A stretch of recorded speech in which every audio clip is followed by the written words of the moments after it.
Et bonjour à chacun pour cette nouvelle émission de 15 minutes avec Franck Pécastin. Alors, je vous ai laissé la dernière fois sur une question un petit peu lourde. Nous parlions avec Franck du fait de est-ce que nous étions en tant qu'Église thermomètre ou thermostat? Et avec ma question un peu provocante, en fait, le patriarche de Moscou qui est thermostat en Russie et qui est dans la surenchère chaque mois qui passe, ben, il est totalement thermostat. Et est-ce que ça va pas à l'encontre de ce que tu nous proposes d'être influent dans la société, Franck? Alors, c'est une très bonne question et je comprends le sens. En effet,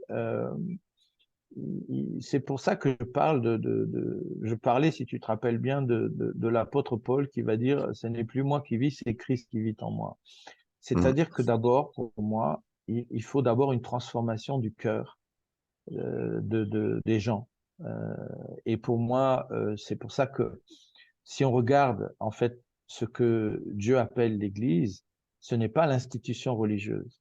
C'est Mmh. là où parfois, et moi en étant jeune en France, jeune français, c'est d'ailleurs le lien que je faisais. Je pensais que la religion et Dieu étaient égales à l'Église catholique romaine.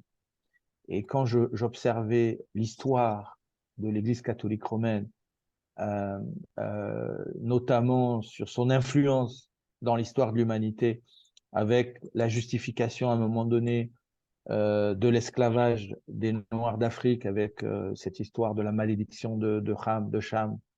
Quand j'observais dans le pays natal enfin pas natal, mais de mes grands-parents maternels, l'Espagne, j'observais euh, ce que l'Église catholique romaine a fait avec Franco comme œuvre et avec le nazisme et avec avant ça la justification des pogroms et des conversions de force des Juifs, par exemple, avec Isabelle la catholique, je me dis que le système religieux lui-même, moi je pensais que système religieux égale Dieu. Mmh. Et en fait, c'est ça qui m'a permis d'accéder à Christ, de rencontrer Jésus, c'est justement de dissocier ça. Mmh. Et parce que je me suis dit, et quand j'ai commencé à lire la Bible, dans la forêt tropicale du Congo, j'avais 19 ans, j'avais pris une année sabbatique après mon bac, et j'étais dans la forêt tropicale du Congo, du Zaïre, ce qu'on appelle aujourd'hui la RDC, et j'ai lu la Bible. Et quand j'ai lu la Bible, je me suis rendu compte que, en fait, la Bible était un livre vivant, que Dieu était vivant, et que, en fait, on pouvait dialoguer avec Dieu. Et c'est Mmh. ça qui m'a réconcilié avec Dieu. Parce que pour moi, le système religieux, c'était là où se trouvait Dieu. Et tu sais, nous, en France, David, tu le sais bien, on a quand même connu 100 ans de guerre de religion. Mmh. Il y a eu la Saint-Barthélemy, où il y a eu un génocide envers les protestants, etc. Il y a eu les grands réveils des Huguenots qui ont été traités avec violence de pouvoir politique à l'époque, le roi, et puis bien à cause du Vatican, etc., qui est un État, n'oublions pas, le Vatican. Mmh. Et donc, en fait, pour moi, quand je vois ça, je me dis, mais moi, j'ai pas envie d'être chrétien, j'ai pas envie d'être comme leur Dieu, là. Ouais. Et en fait, tu n'as pas une relation personnelle avec Dieu et que tu ne laisses pas Dieu te transformer par le Saint-Esprit, comme Paul le dit, moi, je suis plus, c'est plus moi, c'est Christ qui vit en moi. Donc, il y a une transformation intérieure. Alors, tu représentes un système Mmh. religieux. Et ce système religieux, on le voit bien, je l'avais dit dans la précédente émission, c'est que c'est parmi les trois sphères d'influence dont le diable veut prendre le lead. Parce qu'il sait que s'il a ces trois sphères d'influence, il va avoir le monde entier sous Mmh. son autorité, sous sa Ouais. domination. Et en fait, donc, quand on parle du patriarche dont tu parlais en Russie, ben forcément, orthodoxe, c'est ça. Je pense enfin, je connais pas ce monsieur personnellement, mais ce que tu m'en dis, et si il pousse effectivement à la guerre et il pousse à une stratégie comme ça de conquête, forcément, il est aussi inspiré par rapport à l'influence politique et par rapport à l'influence géopolitique, mais c'est pas le royaume de Dieu. Mmh. Et en fait, c'est là où il faut discerner. Et c'est pour ça que nous, on doit apprendre le discernement. Alors, parce que j'entends beaucoup de chrétiens, même des leaders spirituels, soit être avec l'Ukraine, soit être avec la Russie, Poutine, etc. Mais en fait, je pense qu'on doit être au-dessus de ça, nous, hein, Mmh, en réalité, ou en dessous, mais on ne doit pas être dedans, parce qu'en réalité, ce n'est pas, ce n'est pas le royaume de Dieu dans tous les cas qui est là. mmh, Le royaume de Dieu ne peut pas, en fait, on peut pas dire que la Russie serait spirituelle et l'Ukraine serait du côté du diable, etc. Non, parce que c'est beaucoup plus complexe que ça. mmh, Certains disent que voilà, en fait, Poutine et tout ça, ils défendent des valeurs chrétiennes et tout, et puis les autres, c'est un peu olé olé, c'est un peu l'Europe avec tous les courants qu'on connaît de casser un peu de casser les valeurs morales judéo-chrétiennes, tout ça, qui est, bon, il y a une réalité, c'est vrai qu'on remet en question les valeurs judéo-chrétiennes, il faut pas le nier, mais je pense c'est encore plus fin et plus subtil que ça, en fait. Il faut faire très attention. mmh. Et donc, c'est pour ça que on peut pas s'engager comme ça d'un côté ou de l'autre. D'ailleurs, parce que là, on devient des thermomètres et pas des Mmh. thermostats. Ouais.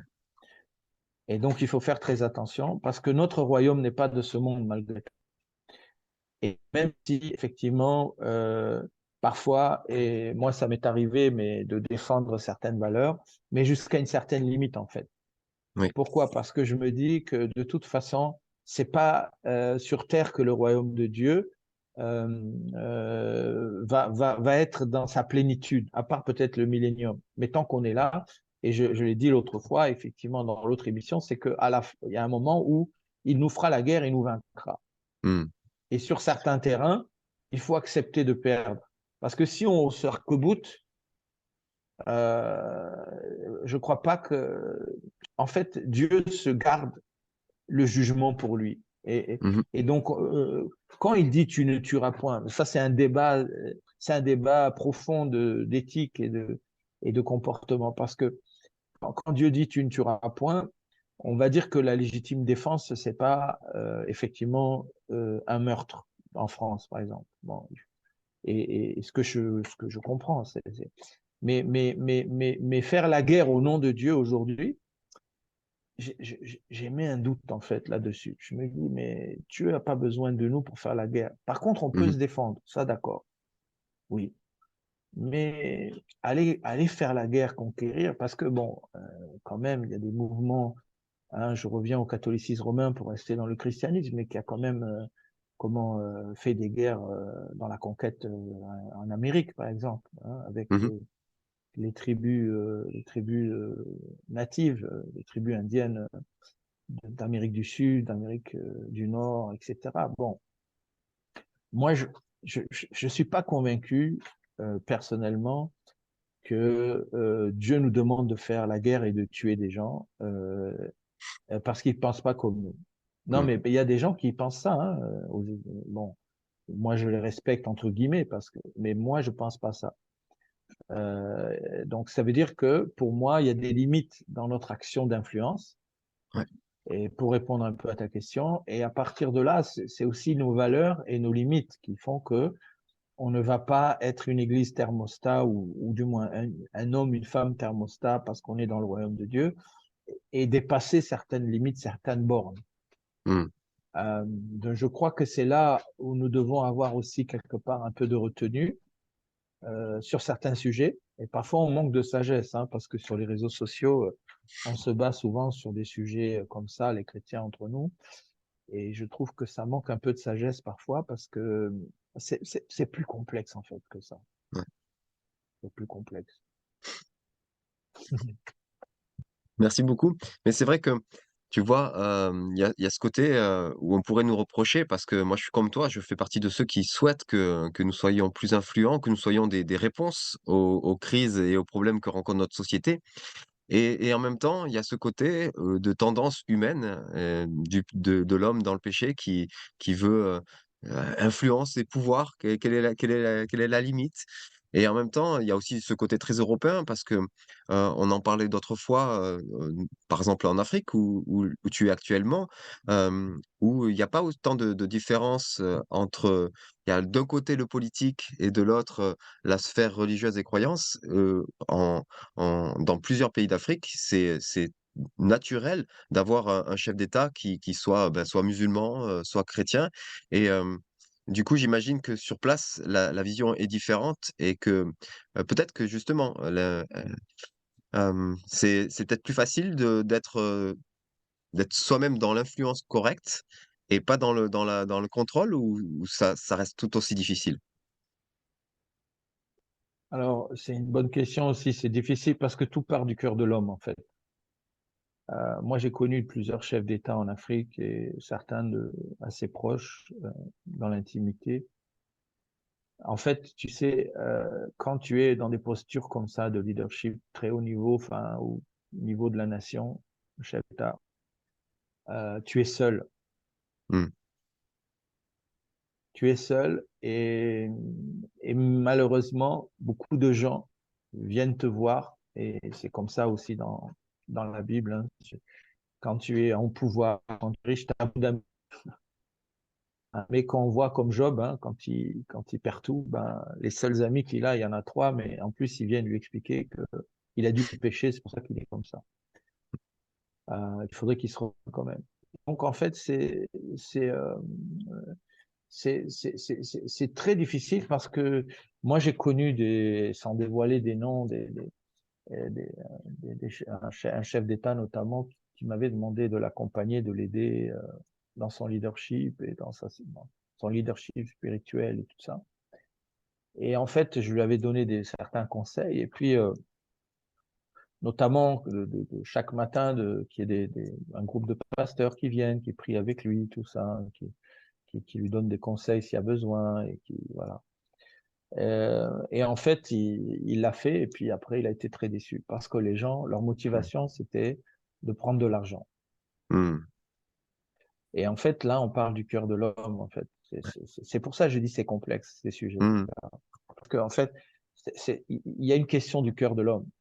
mmh, Il y a une question de transformation intérieure, il y a une question de posture intérieure. Et moi, je me disais toujours que lorsque je vais voir des leaders comme ça, je ne veux surtout pas avoir ça m'arrive, hein, comme tout le monde, dira peut-être qu'il va me donner de l'argent, il va me bénir, ou il va me donner un boulot, comme tout le monde, je suis un humain. Bon. Mais par contre, mmh, je travaille sur moi et je me dis non, non, toi, ta motivation, c'est de servir Dieu. Et tu sers Dieu en le servant lui. Et tu n'attends rien. Tu mmh. n'attends rien. Si tu Amen. reçois quelque chose, tant mieux. Si tu reçois rien, tant mieux. Mmh, C'est pas ça, c'est pas pour ça que tu es là. Et en fait, c'est un travail sur soi, profond. Et c'est un travail sur soi dans sa mentalité, dans son cœur. Pour dire, mais en fait, moi, je ne suis pas là pour gagner de l'argent, ou gagner de l'influence, ou aller chercher à avoir raison. Non, je cherche pas à avoir raison. Je cherche à briller pour montrer Christ, parce que je suis la lumière. Et si Dieu amen. m'envoie auprès des leaders influents, eh ben, je me dois de rester dans l'humilité et de servir. Je les sers parce qu'en les servant, je sers Christ. Et si on est dans une logique du donner-recevoir et pas dans une logique de l'acheter-vendre, je n'ai pas ce rapport de force Mmh mh. en me disant ah oui, mais toi, tu es président, donc tu as des mallettes, tu as de l'argent, t'as des caisses cachées, donc vas-y, donne-moi du cash, moi j'ai besoin Mmh. pour. Mais c'est pas comme ça. Et ça c'est terrible parce que ça détruit en fait la capacité au royaume de Dieu de s'étendre. Et moi, je l'ai constaté malheureusement en Afrique, mais je pense que c'est pas une spécificité africaine, c'est en France, c'est pareil. Quand on est dans une position de pouvoir ou que on a des gens de pouvoir à côté de nous, parfois on va chercher à qu'est-ce que je peux tirer d'eux. Mmh mh. Et puis c'est même des fois tout simplement dans la relation, hein. Même dans un couple, hein, on peut dire tiens, qu'est-ce que je peux tirer de ma femme ou qu'est-ce que je peux tirer de mon homme. Mais non, c'est pas c'est de mon mari ou de ma femme. Non, c'est comment je peux te servir. Mmh mh. Comment je peux te développer? Comment je peux te renforcer? Comment je peux te faire briller? Et c'est donc une mentalité, un état de cœur. Et c'est là où je dis que Dieu peut faire lever des Joseph, des Daniel, des Esther, des Déborah dans notre génération. Enfin, Dieu le veut. Mais pour moi, le travail principal, c'est le savoir-être, c'est le travail dans notre cœur, dans notre mentalité, notre façon d'être, d'approcher les autres, tu vois. Et j'avais dit mmh, un truc un jour à mes leaders parce que bon, j'étais avec le député maire, enfin, j'avais une église, enfin, j'ai toujours d'ailleurs une église en région parisienne, enfin, j'en ai deux, mais une en région parisienne en banlieue. Et puis, j'avais donné, délégué mon leadership sur la relation avec l'autorité politique, le maire, le député. Et j'avais dit, quand vous allez le voir